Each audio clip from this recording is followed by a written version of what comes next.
Welcome to the Knowledge for Men show. Your life will never be the same. Your level of success will seldom exceed your level of personal development. I want to die empty of regret. I want to die empty of my best work. We don't understand who we are. Instead, we're living out somebody else's narrative. What one man can do, another man can do. If it's been done, it can be done again. Being yourself and being your truest, most authentic self in every moment. If it scares you or makes you a little afraid, do it. Follow your heart and your gut. The first stage, I think, is finding you, like finding out who I am today. Stuff will not work. You will have things that fail. Success is when you're a happy, fulfilled person. How do you define success? It's your life, and you are the creator of the movie script that is your life story.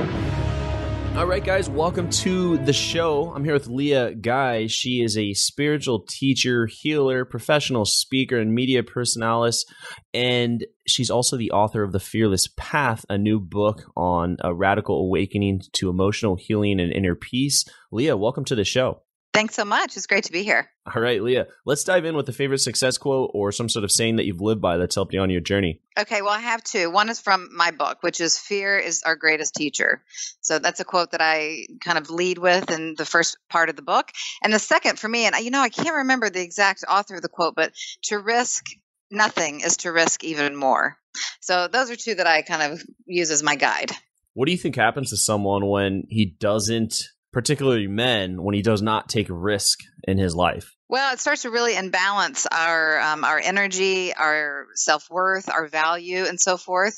Risk is basically what is at the forefront of the fear. So those two kind of go together, risk and fear. And when you're avoiding risk or not taking risk, then you're basically kind of you're standing behind your own trust in yourself, and you're kind of balking at the opportunity to live a full life. And this is when energetically in particular, but also emotionally, people get really upside down. They start actually living in the opposite way of that their soul craves.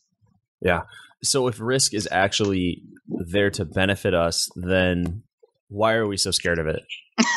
Well, because our mind is what really talks to us about fear constantly. We feel fear in our body. We feel fear when we're in danger. If there's a physical danger, if there's something to be concerned about, we recognize it, and then our mind gives us that message to stay away, to run, etc. But our mind's gotten so conditioned to keep us in a safe, happy place that it also sends us warning signs from false information or from false illusions. It's the way we view and see the world, which doesn't always go hand in hand with what's in our best interest as emotional, spiritual, and rational beings. So really, it's the fear of the mind that keeps people stuck. And in order to learn how to move into risk and to move beyond our limitations in our life, especially to move with the fear and let fear teach us, we have to learn how to control the mind. And so now I'm getting here that we've got to take more risk. And with that risk will often come some mistakes and some failure when you're taking risk, when you're going into the unknown, when you're doing things that you're uncertain. So how would you advise and help someone when they've made a big mistake, when they're experiencing a big failure? How do you walk someone through that? This is huge. Actually, this is a really big issue for men in particular. So men, no one likes to fail. I mean, right. We know that no one likes to fail. But in particular, men from a very young age, as young boys, they want to please. They want to please their moms. They want their fathers to be proud. And they're being taught, and environmentally, socially, and in their homes to stand up to the plate, to succeed, to be able to provide, to do all of these things, and to be a man. It's a messaging system that is really ingrained in a young boy's mind. And when they fail, then they start experiencing shame and self-doubt and low self-worth. And it starts to question their whole value system. So for men, energetically, I talk about this in chapter 3 of the book, in the solar plexus area, because it's really where we identify our core sense of self, who we are, and how we're playing out our sense of self in the world, how we're identifying, that goes beyond this sense of shame. We all have shame to some degree. So being willing to take risks is being willing to fail which means it's either going to, one, start strengthening your sense of self-worth and value, or you have some work to do to get to the place where you can successfully fail, which is be okay with failing.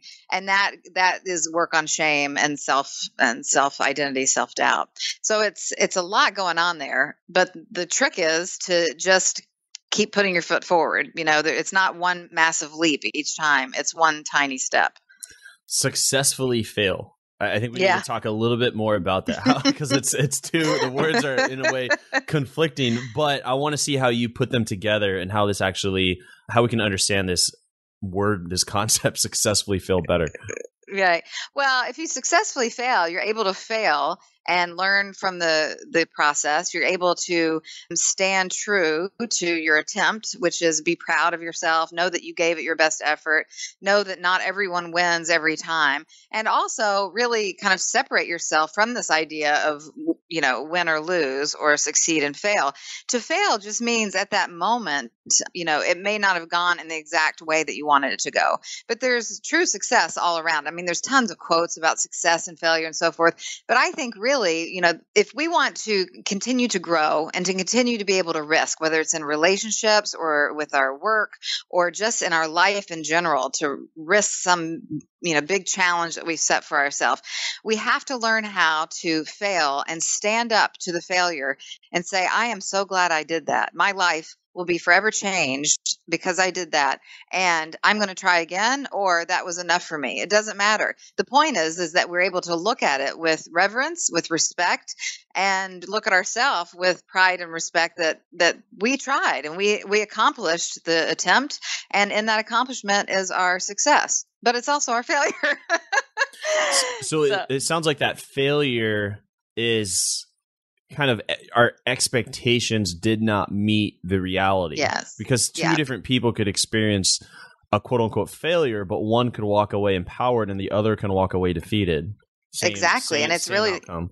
Yeah. Yes, it's the judgment of it, it's more of the judgment of the experience and the judgment of the task at hand rather than, there's no one giving gold stars at the end of most anything after 5th grade, So maybe you didn't get the job promotion, but if you look at the scenario from a higher perspective, from a wider perspective, or actually search deeper within yourself, maybe you really didn't want that particular job, or maybe this isn't the right spot for you, or maybe it's just somebody else's time right now, and you can feel really proud of putting your best foot forward. So, what is failure? It's really just a judgment call.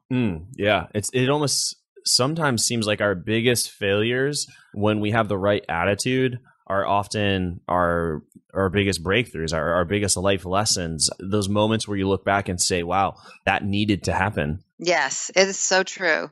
And I always tell people, like, for example, when people are in between jobs, if we only had the trust in ourselves, which again goes back to the shame idea, but the trust in ourselves and the trust in the divine order of all things, to actually relax, to actually enjoy that time between jobs or between relationships or what have you.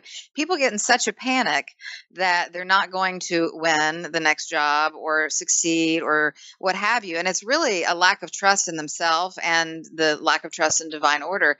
But, if we could relax during that period and also take a step back and see this as part of a bigger scenario of our world, then I think we'd find ourselves in much better flow of life, much less stress. I know it's stressful to not have a job, especially if money is tight. But, if you're putting your best foot forward and really doing the steps that are necessary, then chances are that there's a place for you. There's kind of a seat for every ass. Is that the quote? Can we say that here? Yeah, it's fine. Yeah. Okay. And so when you look at it that way, it seems like as long as we're constantly taking action and we're moving towards what we want in our lives, and whether or not we get the expectation that we wanted or not, we're still winning and growing. As long as we're taking action, we're reflecting on past whatever expectation was not satisfied. We're just constantly winning, it seems like, when you look at it from this lens. Yeah, it is. And that's what I am a spiritualist and I do a lot of emotional healing, but I'll tell you, I'm the first to tell someone, get up and go do something. I am an action taker, and I believe it's one of the quickest ways to get us out of a funk and to shift the whole, dynamic of a situation. And that's one thing in particular that I love about men. Not that women aren't action takers, they are. Women do a lot of different actions, but women come from a place of emotional movement. They kind of view their lens is often from this emotional place, which sometimes, makes them stop and think and cry and ponder and so forth. I'm not saying there's anything wrong with that, because there's not. Right. But there is a time to take action. In my book also, there's another quote. I say, peace is not passive. When I teach meditation, meditation isn't about sitting there doing nothing. Everything that we do, we need to engage in and be active. And just like you said, if we're taking the steps and we're doing our best, then I can almost guarantee you that there is a right response to your actions. Yeah. You can't sit on the couch and just wait for the cosmic universe to deliver your next goodie. That doesn't work. I've been doing this for years. I'm waiting for the pot of gold to show up. Oh, that's that whole, I know. It drives me nuts. The whole law of attraction thing. Everybody thinks I must be into it. And you know what? I'm not. That's not the way the world works. I'm sorry.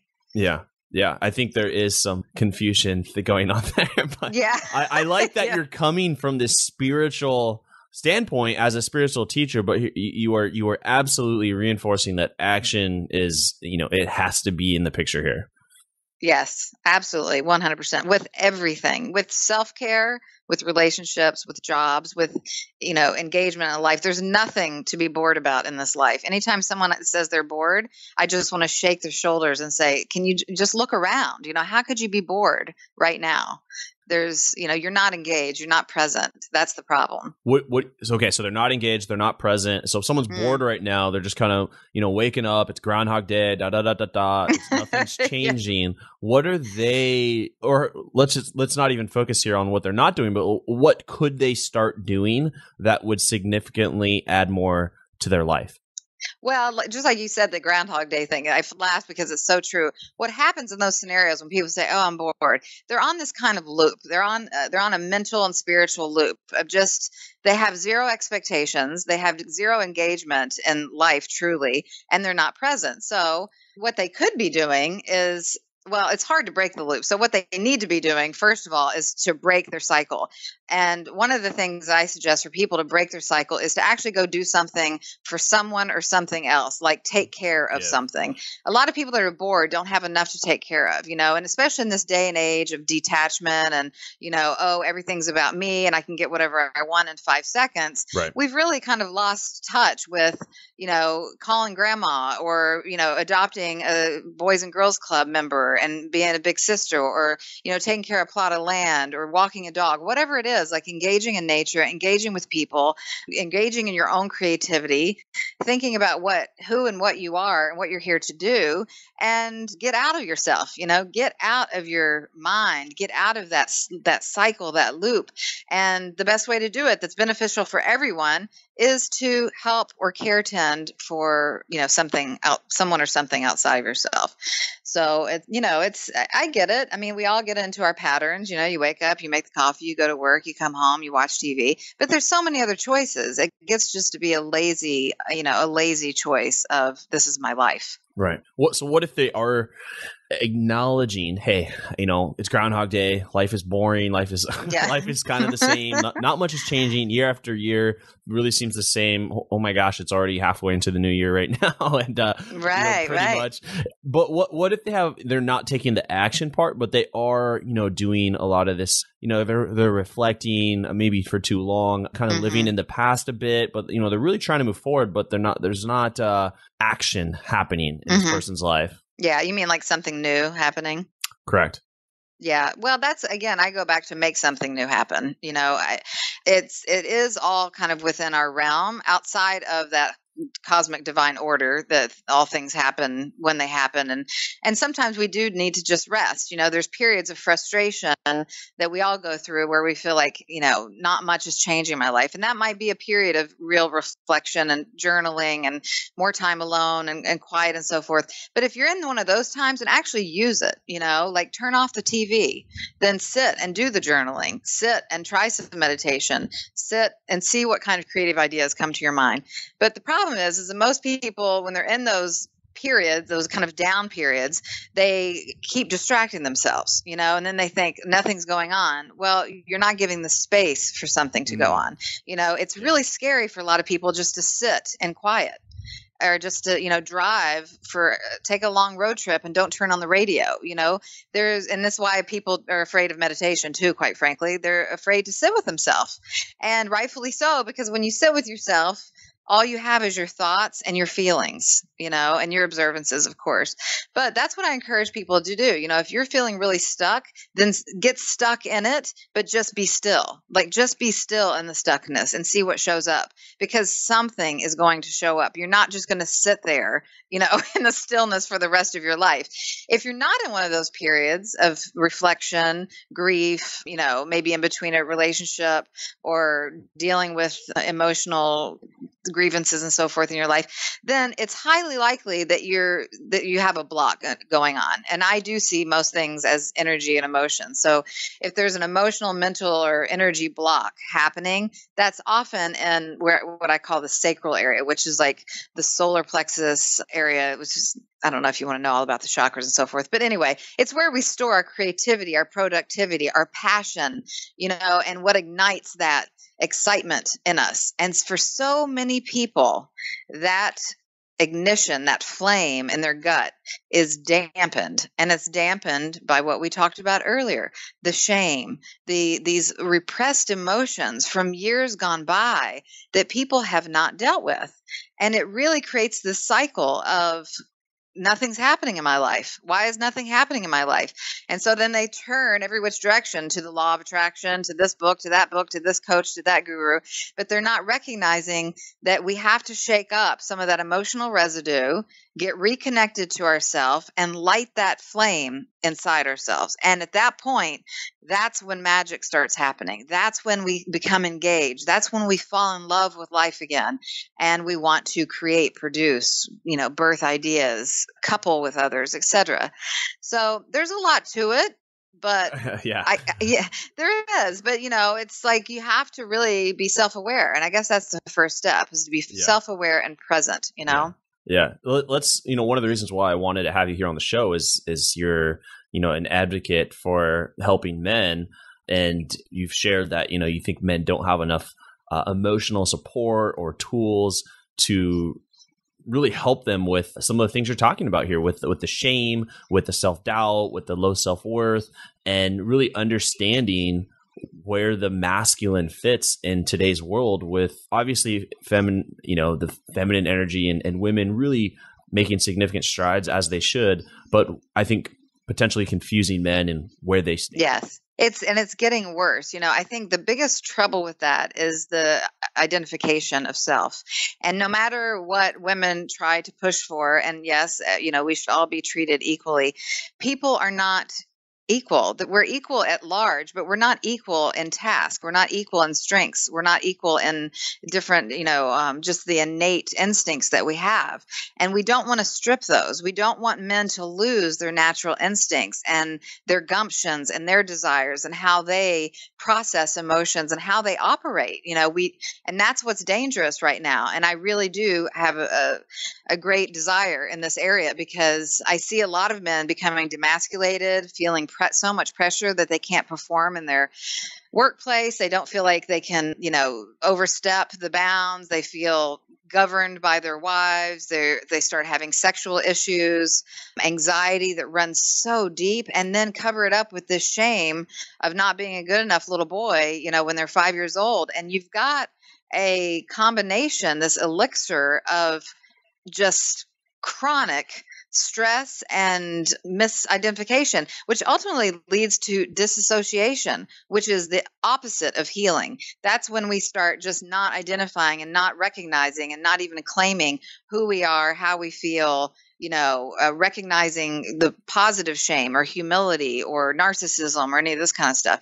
And that's what's happening more and more. And men have to learn how to, one, get into resource groups or, support groups of some sort, or at least have someone to talk to about keeping their energy and their emotions and their willpower and their determination and all of that strength intact in their core, or there'll be some trouble. Do you think that this can lead a man to, he's not feeling like he's enough when he's younger, so for the rest of his life or a large part of his adult life, he's going to try to gain the approval from others through hard work and through like materialistic items and external success? Yes, and that's a huge problem. It's a huge problem in relationships, in power, and in the workforce, and it's a huge problem for the individual because it creates like an altered ego, like an unhealthy egotistical state. And I don't mean that as far as a boastful kind of place, but it's unhealthy to continually trying to prove oneself. The mindset and the emotional framework that has to go into that kind of energy to make that happen it's not rational, it's not healthy, and it eventually, like I said, it kind of kicks back into those other issues, which it produces anxiety, stress, and ultimately physical issues, mental issues, and a total imbalance in the emotions and energy system. So it's not healthy. I don't blame men for doing it, and I don't blame parents. We're all human beings. We all have limitations. We're all exposed, and we have all experienced shame and guilt and fear and feeling not good enough, not handsome enough, not smart enough, not productive enough. These are natural, normal feelings.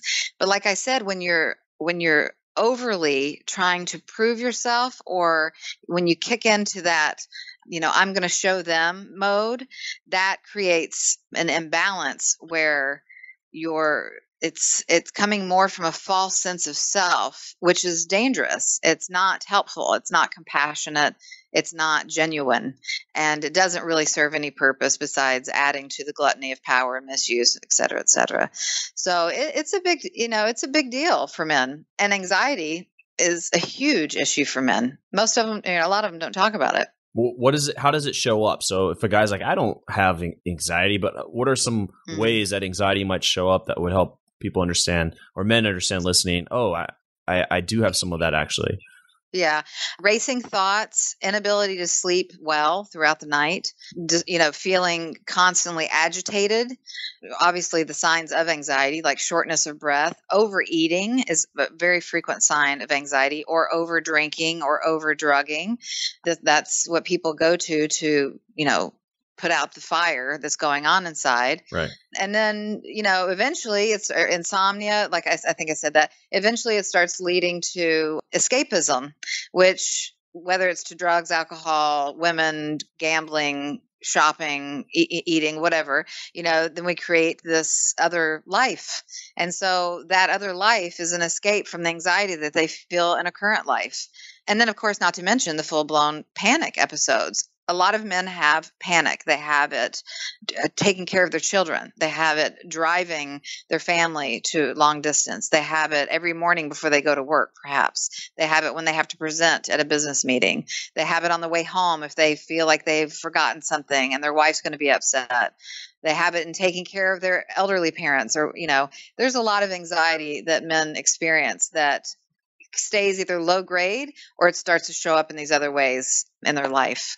And so what's a man to do here? There's some really challenging things we've put on the table. And I think at this point, a lot of men are shaking their heads saying, yeah, I got that. And okay, now I know, now I'm aware, but what do I do from here?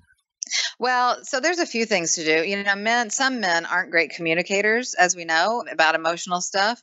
So that can be a challenge. But for example, at my healing center, we offer a space for this kind of thing. We have a therapist come in once a month. It's not always just directed exclusively for men, but it's a very safe and small group. I do highly suggest, there's a lot of really great men programs and groups. They may not be in every town or city, but just finding a safe place to talk to somebody. A therapist at $100 a session, it sounds expensive, but believe me, it's worth it. Once a month, even if that's all you can do, once a month, to let it out. You have to express what's the reality in your life. If you don't express your feelings and your thoughts, then they just take over. And we think like our mind is running rampant, but it's because we're not giving it a place to be heard. We're not giving it the expression. Obviously, I'm a huge proponent for meditation. I know it's hard. It's hard to do on your own. Again, if you can find a meditation class, go to it. If you need a guided meditation, I have a CD coming out tomorrow. There's millions of CDs out there. There's YouTube videos. There's, apps on your phone. Try it. Even just 5 minutes of meditation. And what that will do for you is it allows you to learn how to differentiate all the crazy in your head and all that emotional stuff that's swarming in your body from your bigger sense of self. And with regular practice, even 5 minutes at a time, they've shown that it makes, such a big difference, not only just in relaxation and mind control and peace, but just for me, what it really does is helps me continually be able to find myself. It's like, I know no matter what's happening out in the world, there's a safe place inside of me. There's a place where I can go to and be calm. And speaking of that, women have been encouraged and do a very good job of taking a lot of me time, and men need to do the same. Whether it's, and I don't mean just going out to bars and drinking and all that kind of stuff, but, Yeah. me time, going for a hike, taking a bike ride, sitting alone in the silence in your house, creating a little altar for yourself where it reminds you to breathe and to be quiet, taking a long drive, going fishing, just by yourself, going out and shooting some hoops or whatever, like whatever it is that lets you breathe, you got to do it. It's like healthcare, it's not frivolous. Yeah. It's not a waste of time. Right. And men aren't very good at that because of that sense of duty that they have. Yeah. And got to go. I don't have time for this. I need to build. I need to create. I need to solve. Yep. So finding me time isn't sitting down and watching a season of Game of Thrones. What if that's my me time, Leah? Well, that's okay. Sometimes, not every time, though. That's Thrones time. I'm doing me time. It's just like, yeah. I mean, yeah, the whole man cave thing, that's cool, whatever. But, there is some there's peace and healing and solace. Right. We have to learn how to dial back, and men or women. And so whatever it is, if you can be in 5, 10, 30 minutes of undistracted, unconnected technology and just being with yourself and doing something you enjoy, painting or whatever it is, that is really restorative, and it'll like reset, the whole internal system. I'm not a huge proponent for anti-anxiety medication, but I am a huge proponent for getting your body back in balance. And it starts with the physical self. Right. And, you gotta be balanced first. If you're having cravings and blood sugar issues and, high blood pressure and everything else happening, then it's really hard to go, oh, I'm going to go take 5 minutes and just walk around the park, because your body is constantly distracting you and you feel like crap. You can't do your life and your purpose and be connected to your soul when you're addicted and craving and scattered and distracted all the time. So that's why I think being balanced is important. It's not to lose weight or like to be the best physical shape in the world. It's to actually provide a space that you can do your thing from. Think of it like your office.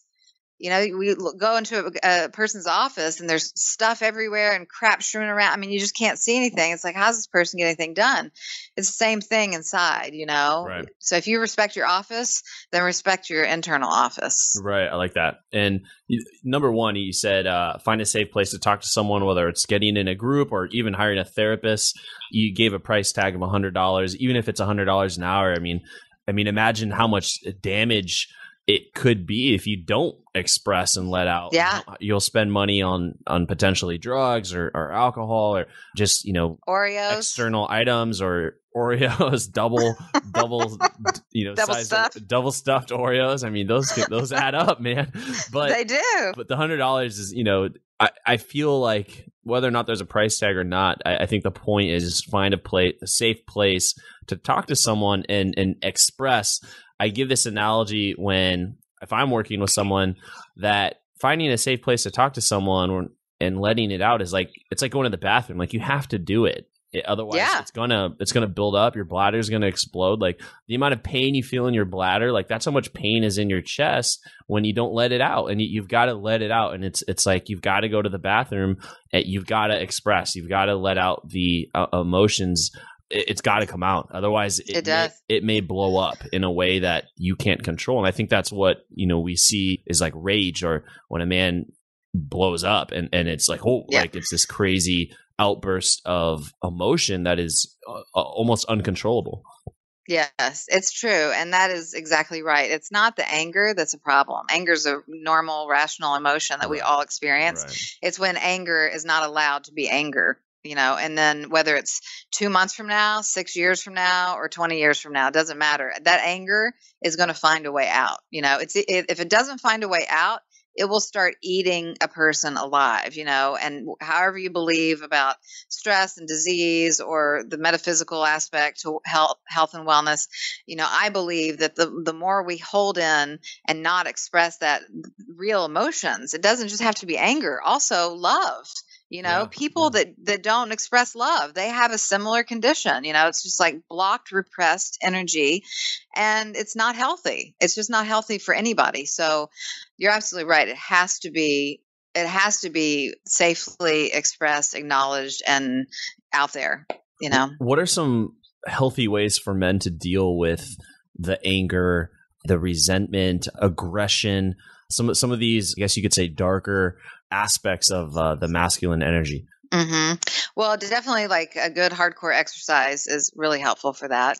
You know, let it out in that testosterone and that sweating and that, you know, that kind of thing.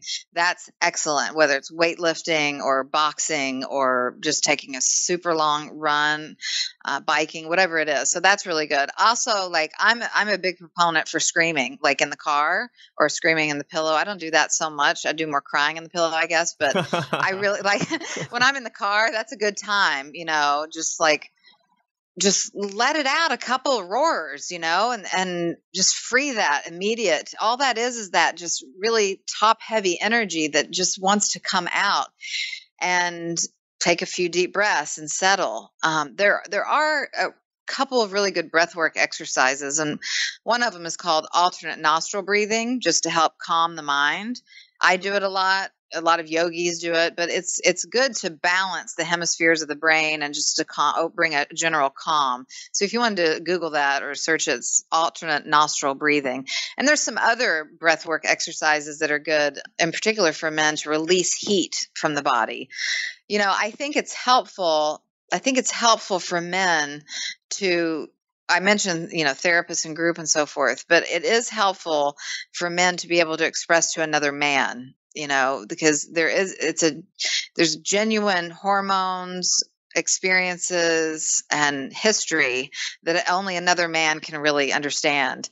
And that kind of conversation, or doing one of those, like, you know, some buddy work, whether it's, you know, going to the gym or bowling or whatever it is, and get some of that out during conversation. It doesn't have to always be, you know, the aggression passes, but if we allow the aggression to pass, we still have the anger and the real emotion, and then that needs to be dealt with, you know. So staying in touch with the emotion at its core. For example, breathing reduces anxiety symptoms. But there's a reason for the anxiety. Anxiety on itself isn't normally the issue. The anxiety is covering a deeper concern. Yeah. And in my book, I say behind all anxiety is an unresolved emotion. So this is where that self-awareness comes in. Like, I'm feeling rage. I'm pissed at her or him or whatever. I want to rip their head off. That's equivalent to anxiety. That's a rageful anger. Underneath that is the true emotion, which is usually something like, I feel so severely threatened right now. I'm totally ungrounded. I feel exposed and vulnerable, like someone could eat me alive at this moment. I feel so shallow and small and embarrassed. I don't even want to look in the mirror. These are the real emotions that are going on. How could someone hurt me so deeply? How could I trust that woman to to take care of me? And then she turned around and did that. So the anger is appropriate. The rage is there. But what's underneath that? What's underneath the anxiety? And it's a question we can only ask ourselves, and we'll only normally hear the answer to in that space of self-care, silence, and being unplugged. So it's hugely important. Yeah. Do you think we're scared to know what that answer is, just so we try and ignore it? We try and cover it up and pretend like it's not that big of a deal? I think there's a part of that, but I think it's more the way the mind works, that we have this idea of, if I feel that feeling again, it's going to keep hurting me. Don't go there because that pain was so brutal. I can't handle it again. But the truth is, the pain already happened. Right. The pain already exists in you. Just acknowledging it actually softens it. Once we accept what the true emotion is and allow it to be in our body and in our life, now we have a chance to transform it. When we try to stay clear of it, we're being disconnected. And we know that disconnection, detachment causes dissociation, causes fragmented thinking, causes anxiety. That's not the way to healing and to love. So it's the mind, again, that's saying, stay away from that. It hurt you. But the truth is that the hurt's already there, and thinking of it again or remembering it, being able to sit with it, is basically telling the emotion, I'm bigger than you. You don't have control over me, and I can sit with you, and we're just going to sit here together until you start shifting. And then allow that emotion to shift. And that's how it moves out of your body. Yeah. But we all have it, we've been taught to just let it go, or, to man up, or to just ignore it, or time will heal wounds, or whatever. I'm telling you, this is not a lie. 2 nights ago, I was out on the streets in Hoboken, near New York City. And this homeless man walked up, and he was a sweet man. And, he needed some money, and he started telling us this story. And he said, I'm going to tell you the biggest misconception out there. And I said, what? He said, they say time heals all wounds, and it doesn't heal a damn thing. And the reality is that time has nothing to do with your emotional wellness. It's not space that gives you healing. It's the ability for us to stand in the space with that authentic feeling, and to look at it and be respectful of it, and allow it to be there, and say, I still see you, and that is real, and that happened to me. And because that happened, I am now forever changed. And when you soften to it, it softens to you. And now all of a sudden the grief becomes a little less. But it has nothing to do with time. It has to do with maturity. It has to do with that space that we give it. And that's where the healing is. So that's how fear is the teacher. Fear will teach us, but we have to be able to sit with it and say, what's under that fear? Yeah. Yeah, you've got to do the work, not allow time to do the work. Like, you've got to actively get in there, yes, and experience those feelings and go through the exercises that you've shared.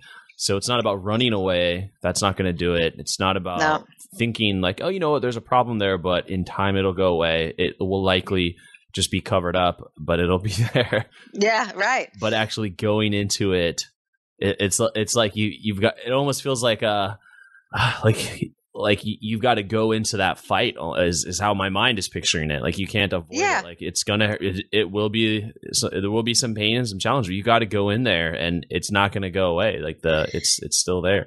Well, I'm glad you mentioned the word fight, because I often in my workshops, in the book too, I talk about the defensive position that most people take. And you think about being in a ring with somebody and it's you and the other guy. Right. And if all you're going to do is throw up your arms and cower in the corner, you're going to get the shit beat out of you. Like that's just what's going to happen. Or hopefully you'll save a little face, but your strength is gone. You're absolutely not even using your strength. You're just guarding yourself. And that, again, is one of the main troubles of our day and age. And especially I see it all the time. People ask me, how do I protect myself from negative people? How do I get away from the toxicity in my job? How do I do this? How do I do this? I get rid of this person that's no good for me. Right. And I always tell them, it's you. You do you. You do your stuff. You do your side of the work. You bone up on your shame. You start doing self-care practices that make you feel stronger and better and more able and more present and more valuable and more seen and more determined and have a stronger willpower and more beautiful. And when you do that, you don't have to worry about anybody else. Like, you're on the offensive at that point. And all you have to do is stand in the corner of a ring and put your arms out, and your energy and your vibe and your whole presence is strong, and it just takes over the ring. You don't have to do anything, or you can cower in the corner and put your arms up and just, try to get people off of you. I mean, that's not a way to live. Yeah. So it's in the work. It's in paying attention to where our holes are, where our shortcomings are, where people can get to us and poke us and dig at us. That's where we need to do our work.